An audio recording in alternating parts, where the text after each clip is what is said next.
दोस्तों स्वागत है आपका अपना चैनल देवभूमि जी के क्लासेज में।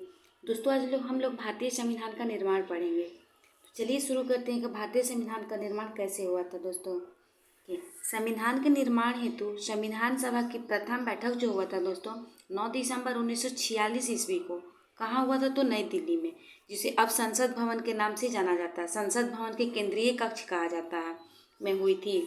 संविधान के निर्माण हेतु संविधान सभा की प्रथम बैठक कब हुई थी, तो 9 दिसंबर 1946 ईस्वी को नई दिल्ली में। अब इसे संसद भवन के नाम से जाना जाता है। संसद भवन के केंद्रीय कक्ष कहा जाता है, ठीक। और इस दिन सभा के वरिष्ठतम सदस्य मतलब कि सबसे बुजुर्ग सदस्य सच्चिदानंद सिन्हा को सभा का अस्थायी अध्यक्ष चुना जाएगा, मतलब कि चुना गया, जबकि एस.सी. मुखर्जी को उपाध्यक्ष चुना गया। दोस्तों कह रहा है कि मतलब कि जो 9 दिसंबर 1946 को नई दिल्ली में हुआ था केंद्रीय कक्ष में बैठक, तो इस दिन सभा के वरिष्ठतम सदस्य मतलब कि सबसे बुजुर्ग सदस्य जो थे सच्चिदानंद सिन्हा को सभा का अस्थायी अध्यक्ष चुना गया, जबकि एस.सी. मुखर्जी को उपाध्यक्ष चुना गया था। दोस्तों अगले 2 दिन बाद मतलब कि अगले 11 दिसंबर 1946 को डॉक्टर राजेंद्र प्रसाद को सर्वसम्मति से सभा का अस्थायी अध्यक्ष चुना गया। देखिए अस्थायी अध्यक्ष अगर पूछे तो डॉक्टर सच्चिदानंद सिन्हा को, लेकिन यही अगर अस्थायी अध्यक्ष पूछे तो डॉक्टर राजेंद्र प्रसाद को चुना गया था। दोस्तों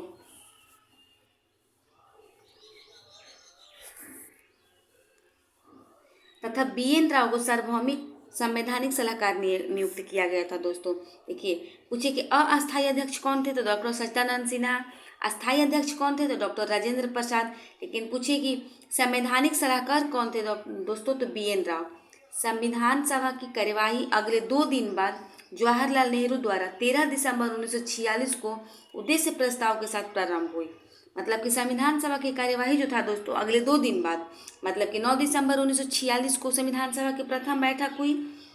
11 दिसंबर 1946 को डॉक्टर राजेंद्र प्रसाद को अस्थायी अध्यक्ष बनाया गया और 13 दिसंबर 1946 को संविधान में उद्देश्य प्रस्ताव का प्रारूप रखा गया।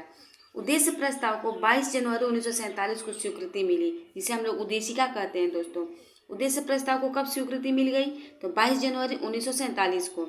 इस प्रस्ताव में कहा गया कि भारत एक पूर्णतः स्वतंत्र एवं संपूर्ण प्रभुत्व संपन्न गणराज्य होगा। भारत क्या होगा दोस्तों, तो पूर्णतः स्वतंत्र एवं संपूर्ण प्रभुत्व संपन्न गणराज्य होगा। वह अपने संविधान का स्वयं निर्माण करेगा, यानी कि भारत अपने संविधान का स्वयं निर्माण करेगा। भारतीय गणराज्य प्रांतों और देशी राज्यों का संघ होगा। भारत जो होगा क्या होगा दोस्तों, तो प्रांतीय और देशी राज्यों का संघ होगा।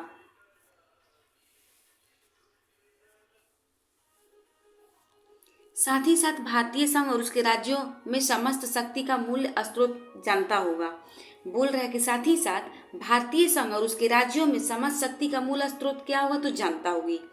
संविधान निर्मात्री समिति हम उनके अध्यक्ष, ये इंपॉर्टेंट है दोस्तों, इससे क्वेश्चन पूछता है। ये प्रारूप समिति के संस्थापक कौन थे, तो भीमराव अंबेडकर।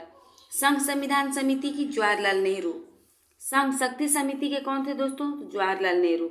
यानी कि संघ संविधान समिति, संघ शक्ति समिति और राज्य समिति, ये तीनों का कौन थे दोस्तों, तो जवाहरलाल नेहरू थे।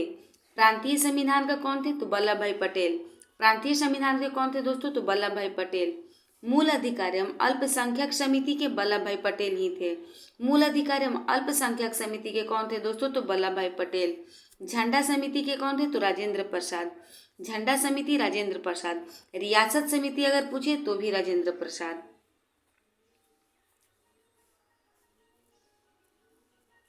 संचालन समिति का भी राजेंद्र प्रसाद। यानी झंडा समिति, रियासत समिति और संचालन समिति, ये तीनों का कौन थे दोस्तों, तो राजेंद्र प्रसाद जी। नियम समिति के भी राजेंद्र प्रसाद थे। अल्पसंख्यक उप समिति के कौन थे दोस्तों, तो एस.सी. मुखर्जी। अल्पसंख्यक उप समिति के एस.सी. मुखर्जी। मूल अधिकार संबंधी उप समिति के जे.बी. कृपलानी। मूल अधिकार संबंधी उप समिति के कौन थे, तो जे.बी. कृपलानी। आवास समिति के बी पटाभी सितारे मैया। कौन थे दोस्तों, तो बी पटाभी सितारे मैया। पटाभी सितारे मैया जो थे दोस्तों एक पुस्तक भी लिखे थे, कांग्रेस का इतिहास, पटाभी सितारे मैया। देखिए संविधान निर्मात्री समिति का गठन संविधान सभा द्वारा हुआ था। मतलब कि पूछे कि संविधान निर्मात्री समिति का गठन किसके द्वारा हुआ था, तो संविधान सभा के द्वारा होता। देखिए प्रारूप समिति में 7 सदस्य होते हैं दोस्तों, एक अध्यक्ष और 6 अन्य सदस्य थे। और जिसके अध्यक्ष कौन थे? तो डॉक्टर बी आर अम्बेडकर थे। कौन थे दोस्तों? तो doctor B R Ambedkar.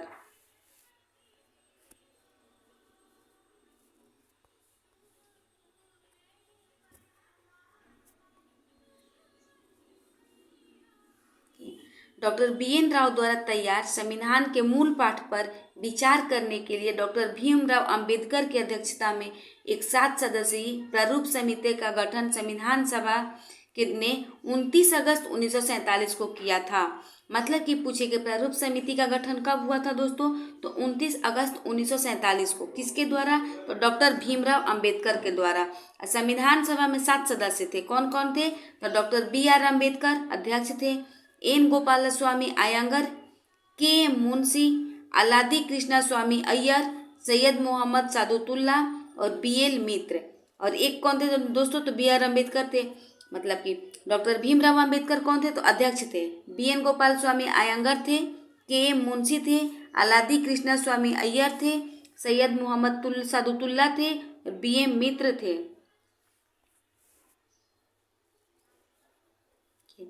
B L मित्र कुछ समय बाद हट गए और इनके स्थान पर कौन बने दोस्तों? तो एन माधवराव। बी एल मित्र जो थे कुछ समय के लिए ही थे, इनके स्थान पर कौन बनाए गए? तो एन माधवराव को। और 7वां पूछे तो डीपी खेतान। इनकी आकस्मिक मृत्यु होने के कारण टी कृष्णमाचारी को सदस्य बनाया गया। यानी कि बी एल मित्र की जगह एन माधवराव को और डीपी खेतान की जगह टी कृष्णमाचारी को बनाया गया था दोस्तों।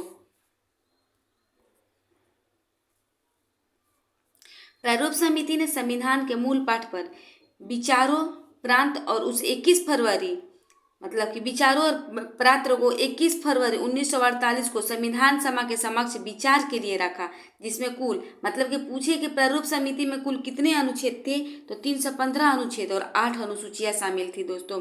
किसमें? तो प्रारूप समिति में। प्रारूप समिति में कितने सदस्य थे दोस्तों? तो 7, एक अध्यक्ष और 6 ऐसे। एक अध्यक्ष कौन थे? तो डॉक्टर बी आर अम्बेडकर। और पूछे कि कब पास किया गया था प्रारूप समिति को? तो 29 अगस्त 1947 को। कब दोस्तों? तो 29 अगस्त 1947 को। दोस्तों तो आज हम लोग भारतीय संविधान का निर्माण वीडियो पढ़ें और मतलब कि छोटा सा ही टॉपिक है लेकिन बहुत ही इंपॉर्टेंट है दोस्तों। इसे आप लोग देखिएगा, अगर पसंद आएगा तो प्लीज़ लाइक शेयर और सब्सक्राइब कीजिएगा। थैंक यू दोस्तों।